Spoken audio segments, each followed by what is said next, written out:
ஒடிசா மாநிலம் தென்கனல் மாவட்டத்தைச் சேர்ந்த கிறிஸ்தவ போதகர் பிபின் பிகாரி நாயக் என்பவரை கொடூரமாக தாக்கி அவர் மேல் செருப்பு மாலையை அணிவித்து ஊர்வலமாக இழுத்துச் சென்று அடித்து உதைத்து அவரது வாயில் மாட்டுச் சாணத்தை திணித்துள்ளனர் இந்துத்துவா அமைப்பான பஜ்ரங் தளைச் சேர்ந்த குண்டர்கள்.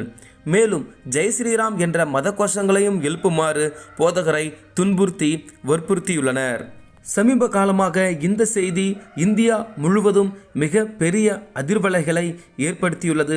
அது மட்டுமல்லாமல் உலகம் முழுவதும் இந்த செய்தி பல மொழிகளில் வைரலாகி வந்தது. இதற்கு பதிலாக பாதிக்கப்பட்ட போதகர் செய்த செயல் உலகம் முழுவதும் கவன ஈர்ப்பை பெற்றுள்ளது.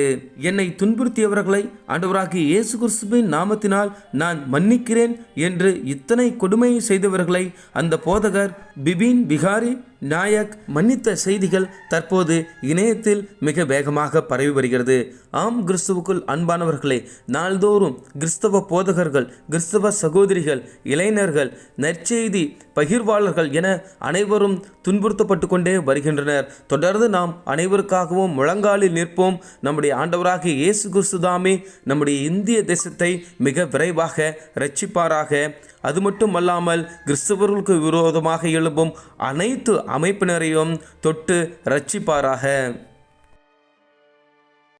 கிறிஸ்துவுக்குள் பிரியமானவர்களே, கிறிஸ்தவ தகவல்களையும் செய்திகளையும் உடனுக்குடன் அறிந்து கொள்ள நமது வைரல் கிறிஸ்டியன் தமிழ் என்ற இந்த சேனலை சப்ஸ்கிரைப் செய்து கொள்ளுங்கள்.